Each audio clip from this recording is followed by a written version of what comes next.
Welcome হাসি খুশি পাঠশালায়। সবাই কেমন আছো? আজকে যে সমস্যাটা নিয়ে এসেছি সেটা হচ্ছে √9 ভ্যালু কী, বা এই ধরনের রুটগুলোর ভ্যালু কী। অনেকে কী করে, অনেকে নয়, ম্যাক্সিমাম ভুল করে +-3 করে দেয়। ঠিক আছে, ওই শিখে রেখেছে রুট মানে প্লাস মাইনাস দুটো ভ্যালু আসে। আরে রুটের ভ্যালু কোনোদিন +- দুটো আসে? দেখ ব্যাপারটা এখানে প্রবলেমটা কি হয় আমি বলছি। তো আমরা জানি কি x² সমান যদি 9 হয়, কথায় কথায় বললাম, তাহলে এখান থেকে x এর মানটা কি আসে?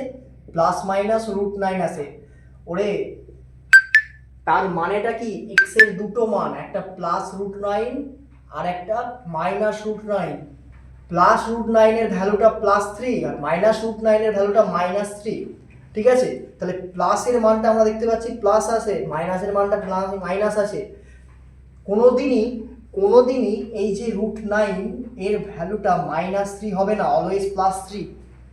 তো এই ভুলটা কিন্তু ম্যাক্সিমাম ছেলেপুলে করে। ঠিক আছে, তো এবার থেকে এই ভুলটা কিন্তু আমরা আর করবো না। এই ভুলটা কিন্তু এবার শুধরে নেব। প্লাস রুটে যদি এখানে মাইনাস থাকতো তাহলে মাইনাস হতো।